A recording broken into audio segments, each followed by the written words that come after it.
Excellent. Track. Over here. Down. Oh, that's too high. Come down. Come down here.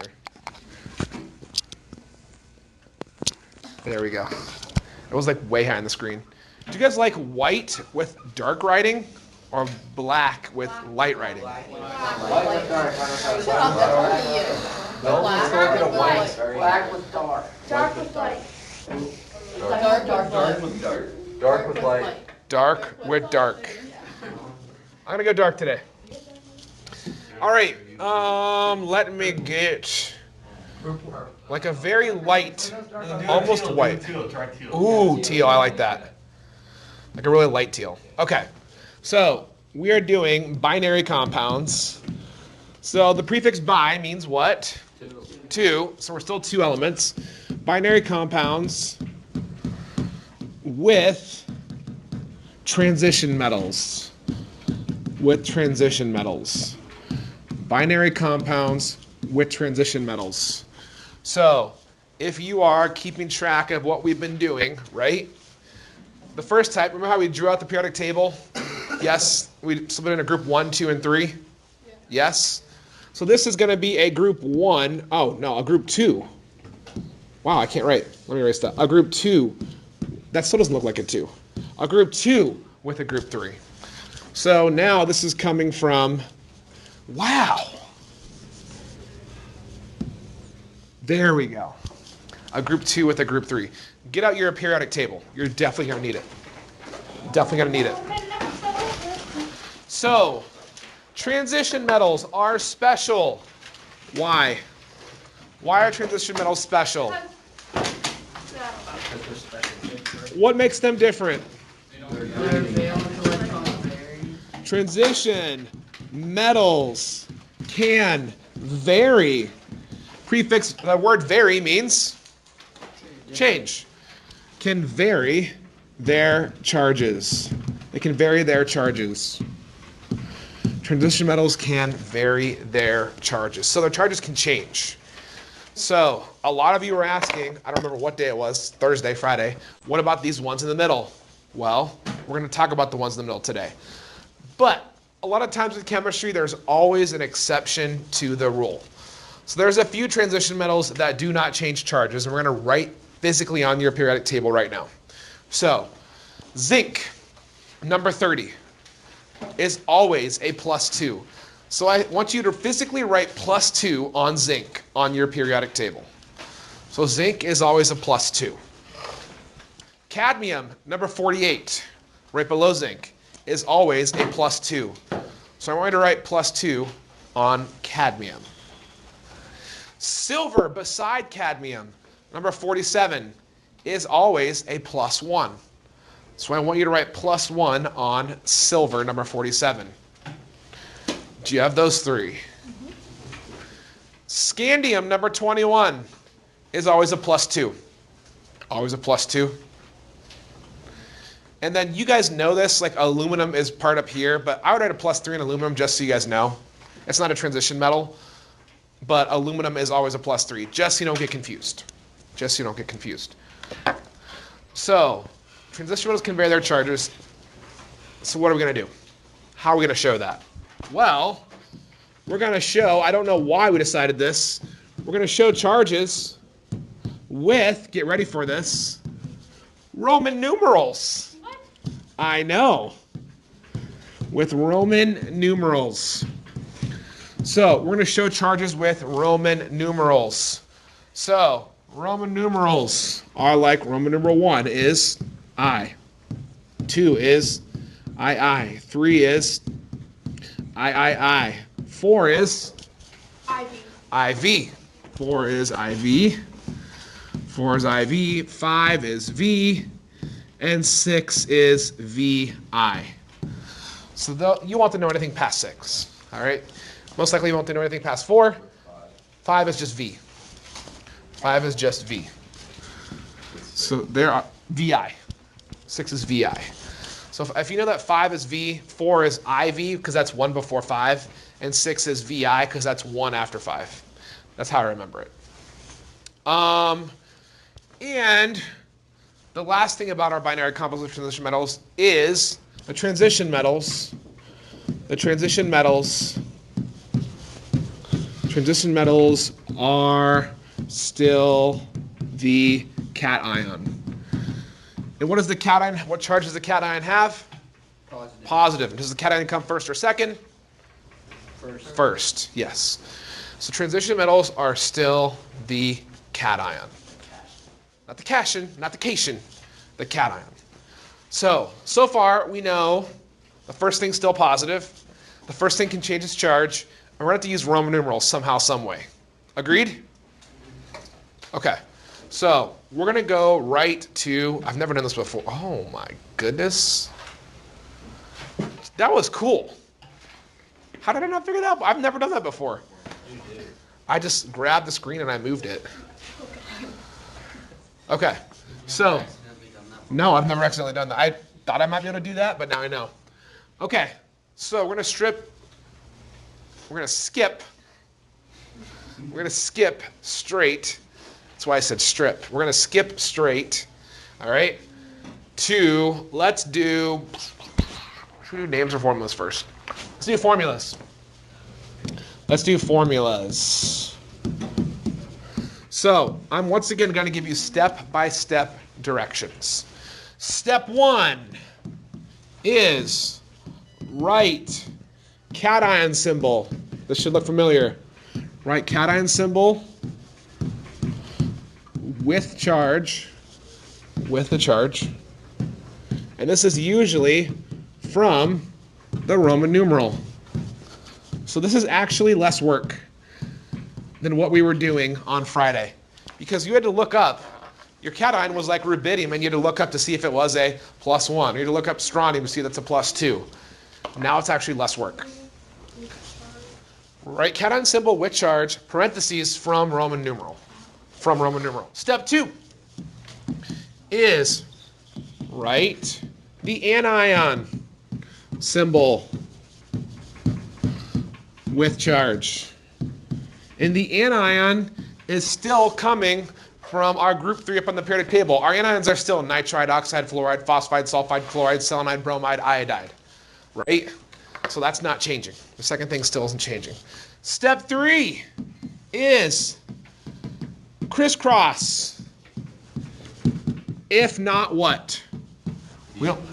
If not a perfect match, yes. If not a perfect match. Crisscross, if not a perfect match. And then step 4 is the only kind of new thing. Step 4 is reduce if needed. So now, because we're going to be dealing with some charges greater than 3, it's possible we might have to reduce after we crisscross. So if I have like a 2 and a 4, I'm going to have to divide those both by 2. Okay? Shall we do a couple examples? Yes. Okay. So let's do a couple examples. So let's write the formula for the following. Lead 4 oxide. Lead 4 oxide. Get out your periodic. You have your periodic table out, right? Okay. So step 1. What is the symbol for the cation, aka lead? That's a great question. That's not a metal, is it? It's in the green section. PB. So the symbol is PB. What is the charge for lead? It's right here. So it's actually less work. The charge for lead is 4 plus. 4 plus. Okay, oxide is oxygen, right? And what is oxygen's charge? 2 minus. Is that a perfect match? No, it's different, right? A 4 and a 2. So I have to crisscross. So the 4 is coming down here. The 2 is coming down here. So this is PB2O4. I have to reduce. Do you see why I have to reduce now? Because the 2 and 4 can both be divided by 2. So reduced, this is going to actually be PbO2. PbO2. Actually going to be PbO2. So that's that reduce if necessary. Okay? Let's try another one. Iron 3. Iron 3 selenide. Try that one on your own. Iron 3 selenide. Iron 3 selenide. Write the formula for that.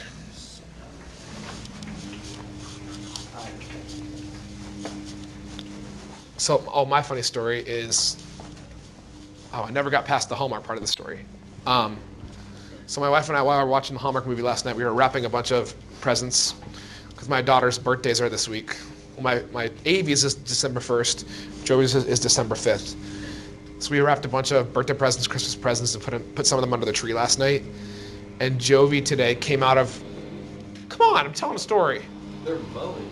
Yeah. So Jovi came out of her bedroom this morning with her water bottle in her mouth. She saw the Christmas tree and her mouth open and like drop the water like a cartoon because she was like so excited. So Christmas and birthdays to the eyes of a child is just awesome. You guys were cute like that at one point, right? Do you like combine their presents with Christmas? No. Oh, selenium. Selenium, right? It's still coming from up here in the corner. So symbol for iron is Fe. Whoa. Ag is silver. Iron is Fe. Charge for iron is 3 plus. It's right here.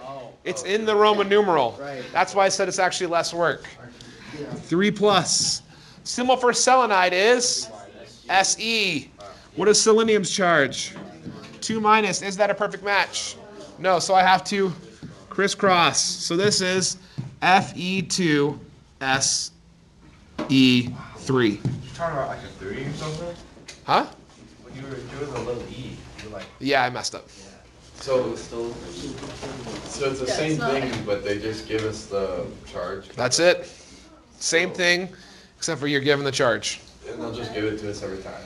Well, unless, Wait, then how do you find what if I had something like this? Scandium bromide. All right? Because scandium is a transition metal. All right? Scandium is Sc. What's the charge? It's written on your periodic table, right? So do I have to show a Roman numeral if I know the charge? No, because it's basically like one of these first ones. We know the charge. you want us to do that? Yeah, let's do it. So scandium is a +2. Bromine is a -1. Is that a perfect match? No, so this is going to be ScBr2. ScBr2. So the question is, well, how do we figure out the Roman numeral, right? So let's do that. So let's talk names. All right? Let's talk names. So names. All we have to do is work backwards. So step 1. And these notes are really good because they literally give you everything step by step. So I have to figure out what is the charge of the metal. Yes? Yeah. So if I'm going to work backwards, step 1 is, get ready for this, uncrisscross. Step 1 is uncrisscross. So I'm literally going to take the numbers and uncrisscross them. Make sense? Right? Because where are those charges coming from? Right? Yeah. Step 2 is my check step. So check the charge of the anion, which is the second thing, the negative thing, right? We have to check the charge of the anion to see if it, not the onion, that's the anion, if it was reduced. Check the charge of the anion to see if it was reduced. If it was reduced, what am I most likely going to have to multiply it by? 2. Yeah. If it was reduced, I'm most likely going to have to multiply it by 2. So I put times 2 in parentheses. Times 2 in parentheses. Step 3. Write the name. And the name is going to be cation, Roman numeral, anion, still with the IDE ending.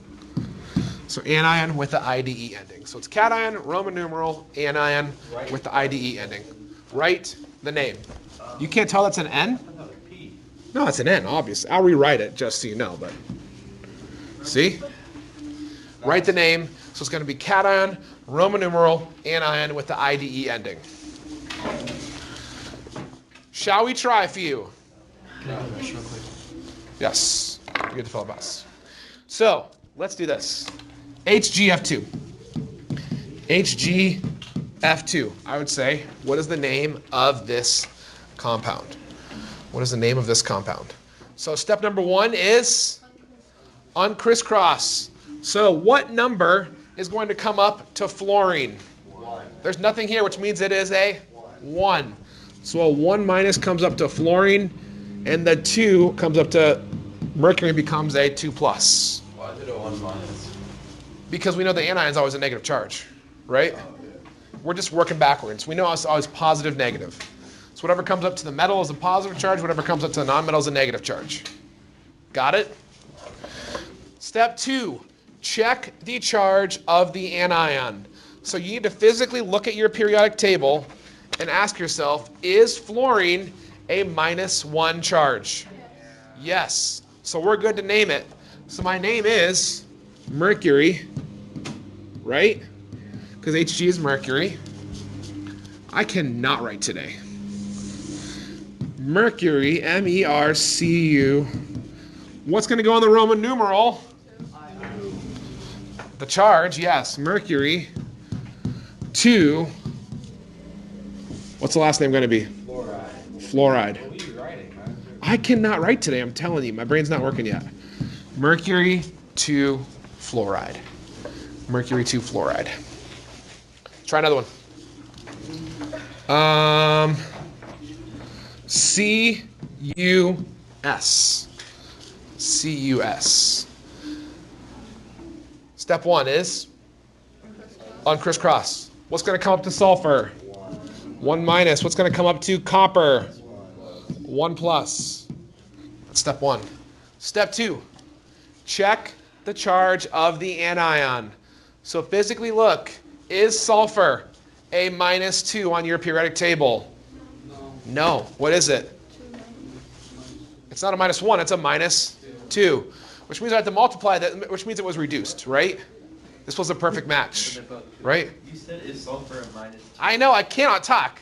Is sulfur a -1 on the periodic table? No. Which means this was a perfect match or something was reduced, right?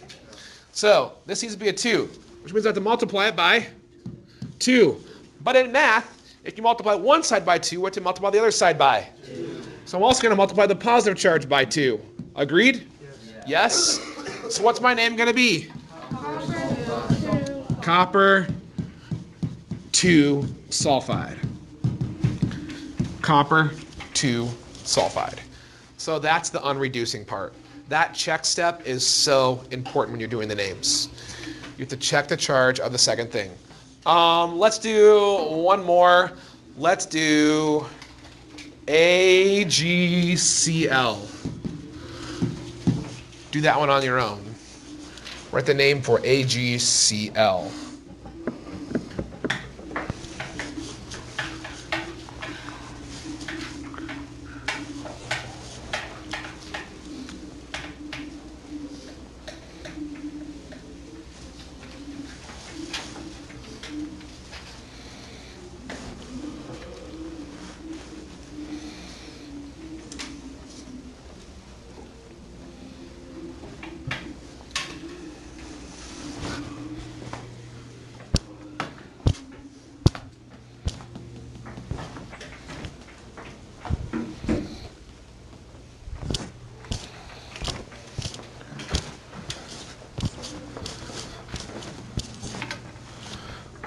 So, first thing I would say is don't assume you know the names of these elements. All right? Because Ag is silver, okay? Ag is silver. Do I know the charge of silver? Oh, it's a +1, right? That means it's just like one of these, yes? Okay, well then my name is just silver chloride. My name is just silver chloride. No Roman numeral. All right? You don't put a Roman numeral if you know the charge, right? Yes. Why did we write on one when we were talking about like the numbers? Well, if I would have, you could have copper 1 sulfide, but I don't need to show the Roman numeral here because silver, its charge doesn't change. The charge doesn't change. So if it's silver, cadmium, zinc, scandium, aluminum, it's just like the ones we did on Tuesday. You don't need a Roman numeral. Make sense? Okay, that's it. That's it. So.